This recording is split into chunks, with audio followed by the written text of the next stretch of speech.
ನಮಸ್ಕಾರ. ರಿವ್ಯೂ ಚಾನಲ್ಗೆ ಸ್ವಾಗತ. ನಾನು ಸೌಖ್ಯ ಗಾಂವ್ಕರ್. ಮತ್ತೊಂದು ರಾಜ್ಯ ರಾಜಕಾರಣದ ಬ್ರೇಕಿಂಗ್ ನ್ಯೂಸ್ ಈಗ ಸಂಚಲನ ಸೃಷ್ಟಿ ಮಾಡಿದೆ.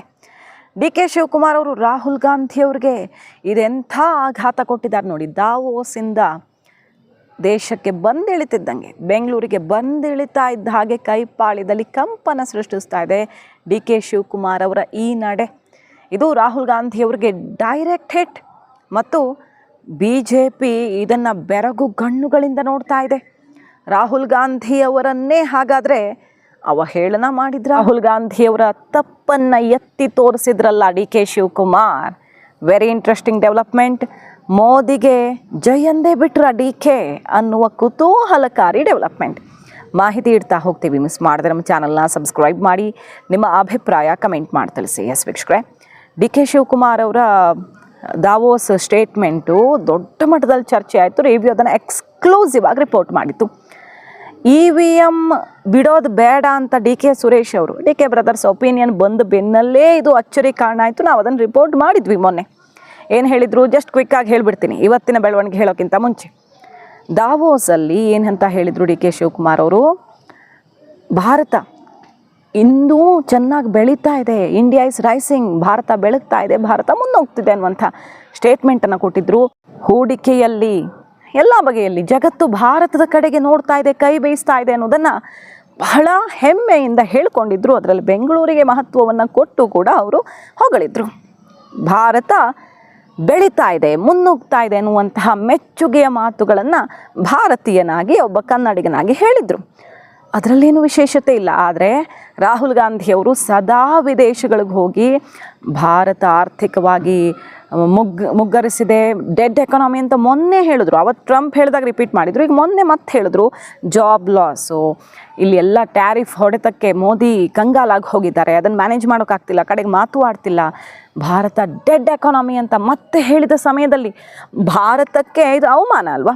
ಭಾರತ ಇಷ್ಟಿಷ್ಟು ದೊಡ್ಡ ಡೀಲ್, ಜಗತ್ತೇ ಬೆರಗಾಗುವಂಥ ಟ್ರೇಡ್ ಡೀಲ್ ಎಲ್ಲ ಮಾಡ್ಕೊಳ್ತಿರೋ ಹೊತ್ತಲ್ಲಿ, ಇಡೀ ಜಗತ್ತಿಗೆ ಈಗ ಭಾರತ ಬೇಕು ಅನ್ನೋ ಹೊತ್ತಲ್ಲಿ ಡೆಡ್ ಎಕಾನಮಿ ಅಂತ ಭಾರತಕ್ಕೆ ಅವಮಾನ ಮಾಡಿದ್ರು ಅನ್ನೋ ಆಕ್ರೋಶ ಸೆಳೆದಿರೋ ಹೊತ್ತಲ್ಲಿ ಮೊನ್ನೆ ದಾವೋಸಲ್ಲಿ ಹೇಳೇ ಬಿಟ್ಟರು ಇಂಡಿಯಾ ಇಸ್ ರೈಸಿಂಗ್ ಅಂತ ಡಿ.ಕೆ. ಶಿವಕುಮಾರ್ ಅವರು. ಈಗ ಬಂದು ಈ ಪ್ರಶ್ನೆ ಕೇಳಿದ್ರೆ ಮೀಡಿಯಾದವರು ಏನು ಹೇಳ್ತಿದ್ದಾರೆ ನೋಡಿ.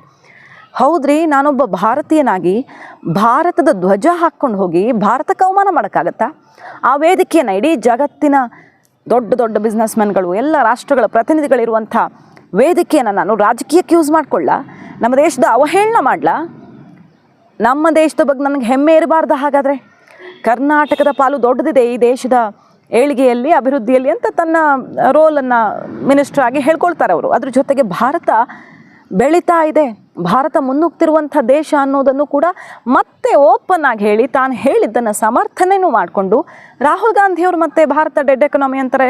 ಅದು ವಿದೇಶಗಳಲ್ಲೇ ಹೋಗಿ ಹಿಂಗೆ ಹೇಳ್ತಾರಲ್ಲ ಸರ್, ಪ್ರಜಾಪ್ರಭುತ್ವ ಕುಸಿದು ಹೋಗ್ತಿದೆ, ಆರ್ಥಿಕತೆ ನೆಲಕಚ್ಚಿದೆ ಅಂತಾರಲ್ಲ ಸರ್. ಅಂದರೆ ಅವ್ರು ಯಾವ ಅರ್ಥದಲ್ಲಿ ಹೇಳಿದಾರೋ ಗೊತ್ತಿಲ್ಲ, ಅವ್ರು ಏನು ಹೇಳಿದಾರೋ ನನಗೆ ಗೊತ್ತಿಲ್ಲ. ನಾನಂತೂ ಭಾರತೀಯನಾಗಿ ಬೇರೆ ದೇಶಕ್ಕೆ ಹೋಗಿ ಭಾರತ ಧ್ವಜ ಹಾಕ್ಕೊಂಡು ಹೋಗಿ ರಾಜಕೀಯಕ್ಕೆಲ್ಲ ವೇದಿಕೆ ಯೂಸ್ ಮಾಡ್ಕೊಳ್ಳಲ್ಲ ಅನ್ನುವ ಮೂಲಕ ರಾಹುಲ್ ಗಾಂಧಿಯವರ ತಪ್ಪನ್ನು ಇಡೀ ದೇಶಕ್ಕೆ ಎತ್ತು ತೋರಿಸ್ದಂಗೆ ಆಯ್ತಲ್ಲ. ಏಕೆಂದರೆ ವಿದೇಶಗಳಲ್ಲಿ ಹೋಗಿ ಭಾರತದ ಅವಹೇಳನ ಮಾಡೋದು ತಪ್ಪು ಅಂತ ಹೇಳ್ತಾರೆ ಡಿ.ಕೆ.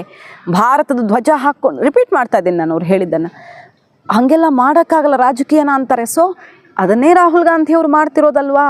ಅಮೆರಿಕಕ್ಕೆ ಹೋಗ್ತಾರೆ, ಜರ್ಮನಿಗೆ ಹೋಗ್ತಾರೆ, ಇನ್ನೊಂದು ಕಡೆ ಹೋಗ್ತಾರೆ, ಅಲ್ಲಿ ದೇಶದ ಅಂದರೆ ವಿದೇಶದ ಗಣ್ಯರನ್ನು, ಸೋ ಕಾಲ್ಡ್ ಗಣ್ಯರನ್ನು ಮೀಟ್ ಆಗ್ತಾರೆ, ಸೋರಸ್ ಟೀಮ್ ಜೊತೆ ಮೀಟಿಂಗ್ ಮಾಡ್ತಾರೆ, ಅಂದರೆ ಅವ್ರ ಟೀಮ್ನವರು ಅಂತ BJP ಅವ್ರು ಹೇಳ್ತಾರಲ್ವ. ಹೀಗೆಲ್ಲ ಆರೋಪಗಳನ್ನು ಎದುರಿಸ್ತಿದ್ದಾರೆ ರಾಹುಲ್ ಗಾಂಧಿ. ಅವ್ರ ವಿರುದ್ಧ ಕೇಸೂ ಬಿದ್ದಿದೆ. ಈಗ ನಡೀತಾ ಇದೆ ಲಕ್ನೋ ಹೈಕೋರ್ಟಲ್ಲಿ ಭಾರತದ ಇನ್ಫಾರ್ಮೇಷನನ್ನು ಶತ್ರು ರಾಷ್ಟ್ರಕ್ಕೆ ಲೀಕ್ ಮಾಡಿರೋ ಕೇಸ್ ಕೂಡ ನಡೀತಿದೆ. ಕ್ರಿಮಿನಲ್ ಮೊಕದ್ದಮೆ ಹಾಕಬೇಕು, FIR ಹಾಕಬೇಕು ಅಂತ ಕೇಸು ನಡೀತಿದೆ. ಬಹಳ ಗಂಭೀರವಾದ ಆರೋಪವನ್ನು BJP ಮಾಡ್ತಾನೆ ಇರುತ್ತೆ. ವಿದೇಶದಲ್ಲಿ ಭಾರತಕ್ಕೆ ಅವಮಾನ ಮಾಡುವಂಥ ಒಬ್ಬ ದೇಶದ್ರೋಹಿ ಅಂತಲೇ ನೇರವಾಗಿ BJP ಅವರು ರಾಹುಲ್ ಗಾಂಧಿ ಅವ್ರನ್ನ ಕರೀತಾರೆ. ಈಗ ಅದಕ್ಕೆ ತದ್ವಿರುದ್ಧವಾದ ದಿಕ್ಕಿನಲ್ಲಿ ಡಿ.ಕೆ. ನಡೀತಿರೋದು ಬಹಳ ಅಚ್ಚರಿ ಕಾರಣ ಆಗಿದೆ. ಸೊ ರಾಹುಲ್ ಗಾಂಧಿ ಅವರಿಗೆ, ಕಾಂಗ್ರೆಸ್ ಹೈಕಮಾಂಡ್ಗೆ ಇದು ಅಂತಿಂಥ ಮುಜುಗರ ಅಲ್ಲ. ಆರ್ಥಿಕ ವ್ಯವಸ್ಥೆ ಚೆನ್ನಾಗಿದೆ ಭಾರತದಲ್ಲಿ ಅಂತ ಹೇಳಿ ನೀವು ದಾವೋಸಲ್ಲಿ ಹೇಳಿಕೆ ಕೊಟ್ಟಿದ್ರಿ. ಆದ್ರೆ ರಾಹುಲ್ ಗಾಂಧಿ ಅವರು ಆರ್ಥಿಕ ವ್ಯವಸ್ಥೆ ಕುಸಿದಿದೆ ಅನ್ನುವಂತ ಹೇಳಿಕೆ ಕೊಟ್ಟಿದ್ರು. ಇದಕ್ಕೆ ಬಿಜೆಪಿ ವಿರೋಧ ವ್ಯಕ್ತಪಡಿಸ್ತಾರೆ. ನೋಡಮ್ಮ, ಇಬ್ಬರದ್ದು ಬೇರೆ ಬೇರೆ ಹೇಳಿಕೆ ಇದೆ ನೋಡಿ. ನನಗೆ ಅಷ್ಟೋ ಇಷ್ಟೋ ರಾಜಕೀಯದ ಎಕ್ಸ್ಪೀರಿಯನ್ಸ್ ಇದೆ. ಅವರು ಯಾವ ಲೆಕ್ಕದಲ್ಲಿ ಮಾತಾಡಿದಾರೋ ನನಗೆ ಗೊತ್ತಿಲ್ಲ. ನಾನು ಹೊರಗಡೆ ದೇಶದಲ್ಲಿ ಹೋಗಿ ನಿಂತ್ಕೊಂಡು ನಾನು ಹೋಗಿ ಭಾರತನ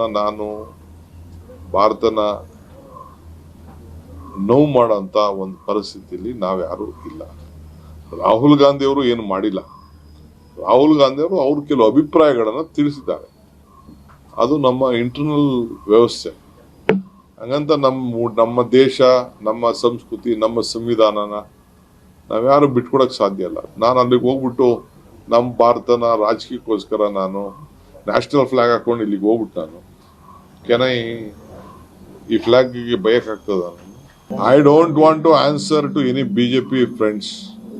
I am answering to this country, I am answering to this state. We love our country, we have to respect our country. See, the first question I made you was, India is seen through Bangalore. That is what Bangalore and Karnataka is making India proud. That is the statement I made that day also, in foreign country also, today also I am making. That means first we are Indians, and Karnataka is making proud for Indians. As I rightly said about California has 13 lakh engineers. Bangalore has 25 lakh IT professionals. What more you want? You don't do politics out of it. You don't do politics out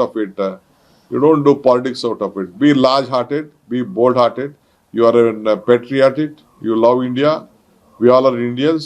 Tomorrow we are celebrating our Republic Day. Let us celebrate the 77th Republic Day of this country by showing all of your contribution. You all are contributed to this country's growth. Let us enjoy this growth and let us celebrate. Let us not go finding a fault with others. ಬಿಟ್ಟಿದ್ದೀವಿ. Ballot ಬಿಟ್ಟು ಮತ್ತೆ ಇವ್ರ ಕೈಲೇ ಇರ್ತದೆ, ಕರ್ನಾಟಕ ಸರ್ಕಾರದ ಕೈಲೇ ಇರ್ತದೆ ಚುನಾವಣೆ ನಡೆಸುವಂಥದ್ದು. ಕರ್ನಾಟಕ ಚುನಾವಣಾ ಆಯೋಗನೇ ಇರ್ತದೆ.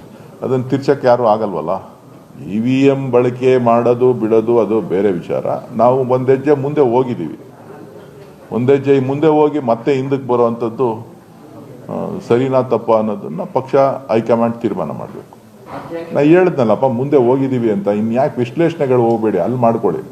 ಬ್ಯಾಲೆಟ್ ಬಿಟ್ಟಿದ್ದೀವಿ. ಬ್ಯಾಲೆಟ್ ಬಿಟ್ಟು ಮತ್ತೆ ಇವ್ರ ಕೈಲೇ ಇರ್ತದೆ, ಕರ್ನಾಟಕ ಸರ್ಕಾರದ ಕೈಲೇ ಇರ್ತದೆ ಚುನಾವಣೆ ನಡೆಸುವಂಥದ್ದು. ಕರ್ನಾಟಕ ಚುನಾವಣಾ ಆಯೋಗನೇ ಇರ್ತದೆ. ಅದನ್ನು ತಿರ್ಚಕ್ಕೆ ಯಾರೂ ಆಗಲ್ವಲ್ಲ. EVM ಬಳಕೆ ಮಾಡೋದು ಬಿಡೋದು ಅದು ಬೇರೆ ವಿಚಾರ. ನಾವು ಒಂದು ಹೆಜ್ಜೆ ಮುಂದೆ ಹೋಗಿದ್ದೀವಿ. ಒಂದು ಹೆಜ್ಜೆ ಮುಂದೆ ಹೋಗಿ ಮತ್ತೆ ಹಿಂದಕ್ಕೆ ಬರುವಂಥದ್ದು ಸರಿನಾ ತಪ್ಪ ಅನ್ನೋದನ್ನ ಪಕ್ಷ ಹೈಕಮಾಂಡ್ ತೀರ್ಮಾನ ಮಾಡಬೇಕು. DK ಶಿವಕುಮಾರ್ ಅವರು ಈ ಸಂದೇಶ ಇದೆಯಲ್ಲ, ನಾನೊಬ್ಬ ಹೆಮ್ಮೆಯ ಭಾರತೀಯ ಅನ್ನುವ ಮೂಲಕ ಮೋದಿಗೆ ಜೈ ಅಂತಿದ್ದಾರೆ DK. ಯಾಕಂದರೆ ಮೋದಿ ಹೇಳ್ತಿರೋದು ಅದನ್ನೇ, ಭಾರತ ಬೆಳೀತಿದೆ, ಭಾರತ ಬೆಳೀತಿದೆ, ಭಾರತ ಮುನ್ನೋಗ್ತಿದೆ. ಅದೇ ಮಂತ್ರವನ್ನು, ಮೋದಿ ಮಂತ್ರವನ್ನು ಪಠಿಸ್ತಿದ್ದಾರೆ DK. ಅಂದರೆ ಬಲು ಅಚ್ಚರಿಗೆ ಕಾರಣ ಆಗಿದೆ. ಮೊನ್ನೆ DK ಸುರೇಶ್ ಅವರು ಹೇಳ್ತಾರೆ, ಲೋಕಲ್ ಬಾಡಿ ಎಲೆಕ್ಷನ್ನಲ್ಲಿ ಮತ್ತೆ ಬ್ಯಾಲೆಟ್ ಪೇಪರ್ಗೆ ಹೋಗೋದು ಅಂದರೆ ನಾವು ವಾಪಸ್ ಹೋದಂಗೆ ಆಗುತ್ತೆ. ನಾವು ಮುಂದೆ ಬಂದಿದ್ದೀವಿ, ಔಟ್ಡೇಟೆಡ್ ಎಲ್ಲ ಬೇಡ. ಈಗ ಏನು ಮಾಡೋಕ್ಕಾಗುತ್ತೆ, ಇಲ್ಲಿಯವರೇ ಮಾಡುತ್ತಾನೆ ಅನ್ನೋ ಮೂಲಕ ಕಾಂಗ್ರೆಸ್ಗೆ, ರಾಹುಲ್ ಗಾಂಧಿಗೆ, ಸಿದ್ದರಾಮಯ್ಯನವ್ರಿಗೆ ಕಪಾಳ ಮೋಕ್ಷ ಇದು. ಸಿದ್ದರಾಮಯ್ಯನವರು ರಾಹುಲ್ ಕೈ ಬಲಪಡಿಸೋದಕ್ಕೆ ಈ ಲೋಕಲ್ ಬಾಡಿ ಎಲೆಕ್ಷನಲ್ಲಿ ಬ್ಯಾಲೆಟ್ ಪೇಪರ್ ಅಂತ ನಿರ್ಧಾರ ಮಾಡಿದರೆ, DK ಶಿವಕುಮಾರ್ ಅವರು ಅಂದರೆ DK ಸುರೇಶ್ ಅವರು ಬ್ರದರ್ಸು ಸೆಡ್ ಹೊಡೆದ್ರು. ಈಗ ನೋಡಿದ್ರೆ ಇಂಥದ್ದೊಂದು ಬೆಳವಣಿಗೆ. ವಿದೇಶದ ವೇದಿಕೆಯಲ್ಲಿ ತಾನು ಹೇಳಿದ್ದನ್ನು ಮತ್ತೆ ಸಮರ್ಥನೆಯೂ ಮಾಡಿಕೊಂಡಿದ್ದು. ಕೈಯಲ್ಲಿ ಏನಾಗ್ತಿದೆ, ಬಹಳ ದೊಡ್ಡದೊಂದು ಬಿರುಗಾಳಿಯೇ ಬೀಸೋದಿಕ್ಕಿದೆಯಾ? ಭಾರಿ ಕುತೂಹಲಕ್ಕೆ ಕಾರಣ ಆಗಿದೆ. ಮಾಹಿತಿ ಇಷ್ಟ ಆಗಿದ್ದರೆ ಮಿಸ್ ಮಾಡಿದ್ರೆ ನಮ್ಮ ಚಾನಲ್ನ ಸಬ್ಸ್ಕ್ರೈಬ್ ಮಾಡಿ, ನಿಮ್ಮ ಅಭಿಪ್ರಾಯ ಕಮೆಂಟ್ ಮಾಡಿ ತಿಳಿಸಿ. Thank you.